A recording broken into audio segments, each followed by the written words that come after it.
প্রতি সপ্তাহে নতুন নতুন ভূতের গল্প দেখতে সাবস্ক্রাইব করুন বাংলা ভূতের গল্প চ্যানেলটিকে।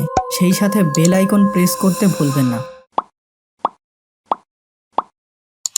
সাল 2020। সামাইরা তখন স্কুলে পড়াশোনা করত। তাদের বাড়ির পিছনে বেশ কিছু গাছ সমেত একটি বাগান ছিল। একদিন দুপুর প্রায় 1টার দিকে ভীষণ গরমের কারণে সে ও তার বাবা মা ওই বাগানে ছিল।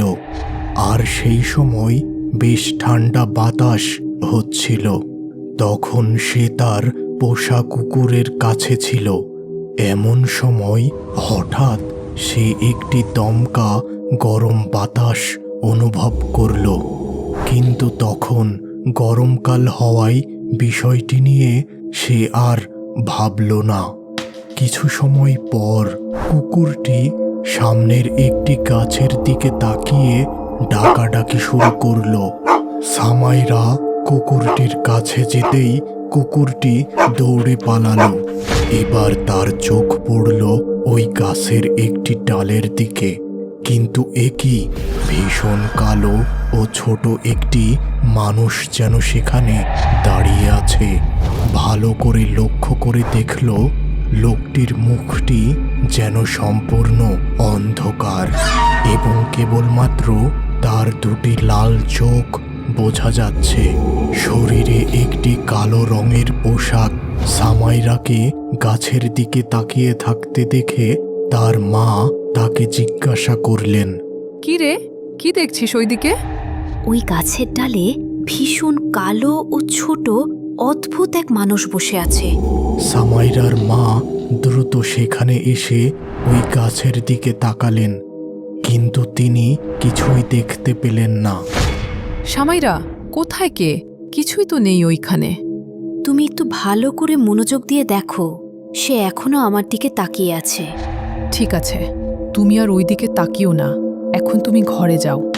সামাইরা দ্রুত তার ঘরে চলে গেল।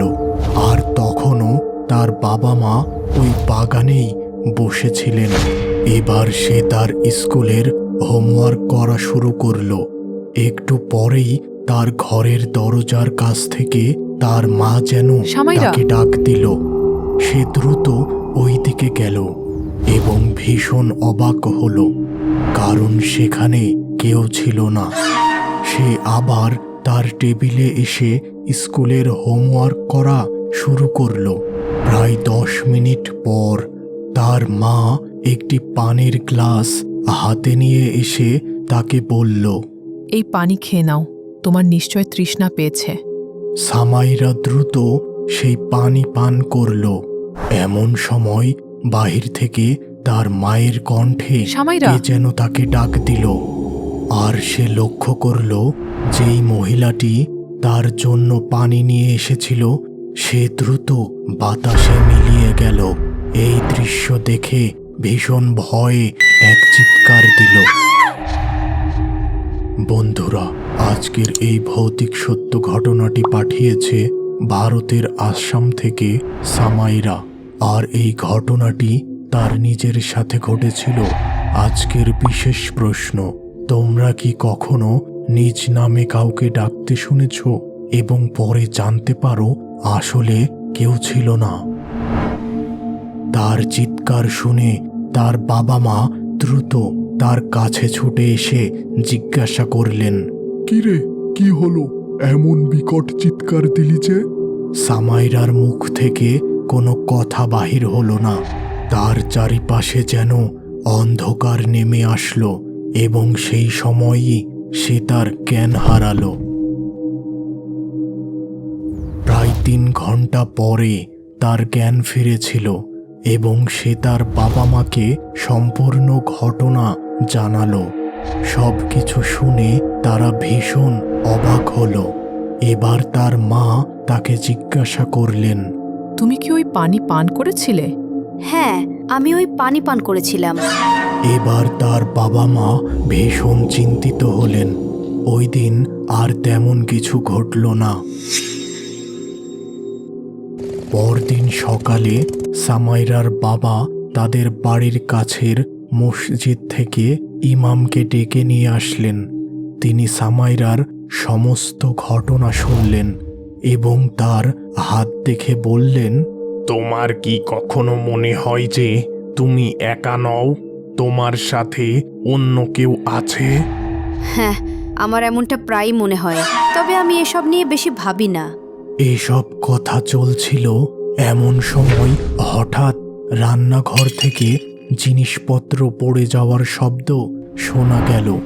সামাইরা কিছুটা অবাক হলো এবং তারা দ্রুত রান্নাঘরে গেল, কিন্তু সেখানে কোনো কিছুই পড়ে থাকতে দেখল না। এবার হুজুর বললেন, এই বাড়িতে কোনো এক দুষ্ট জিনের ছায়া আছে, যে আপনার মেয়ের উপর নজর দিয়েছে। আপনার এই মেয়েকে একা রাখবেন না। আমি এখন চলে যাচ্ছি, তবে আর কোনো সমস্যা হলে দ্রুত আমাকে জানাবেন।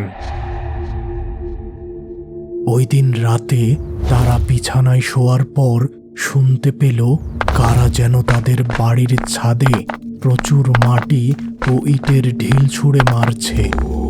সামাইরা তার বাবা মায়ের সাথে ছিল, তাই তখন সে ভয় কিছুটা কম পেল এবং কখন যেন সে ঘুমিয়ে পড়েছিল।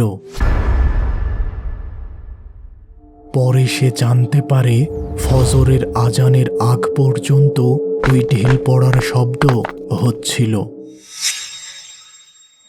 একদিন সামাইরার ঘুম ভাঙতেই সে দেখে মশারির উপর সেই কালো লোকটি।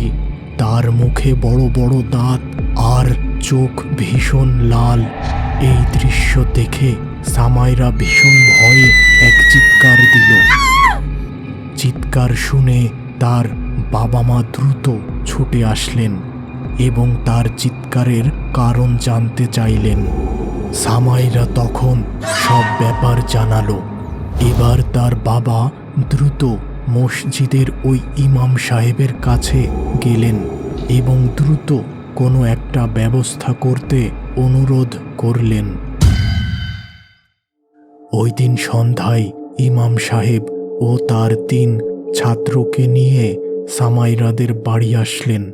সামাইরার বাবাকে একটি বোতল ও তাবিজ দিয়ে বললেন, আমরা 4 জন এই বাড়ির 4 কোণায় আজান দেব, আর এই সময় আপনি ওই বোতলে তাবিজটি ভরে মাটিতে পুঁতে ফেলবেন। পরিস্থিতি যতই খারাপ হোক না কেন, এই কাজ ভালোভাবে সম্পূর্ণ করতেই হবে। এবার ওই 4 জন আজান দেওয়া শুরু করলেন। সামাইরা ও তার মা ঘরের জানালায় দাঁড়িয়ে সব কিছু দেখছিল এবং সময় মতো সব কাজ শেষ হলো। পরে তার বাবার কাছে সে জানতে পেরেছিল, তার বাবা যখন ওই বোতল মাটিতে পুঁততে যাবেন, ঠিক তখন তিনি পিছন থেকে বিকট এক চিৎকার শুনেছিলেন। তবে তিনি ভয় না পেয়ে তার কাজ সম্পূর্ণ করেছিলেন। এরপর থেকে সামাইরাদের এই বাড়িতে আর কোনো প্রকার অস্বাভাবিক কিছু ঘটেনি।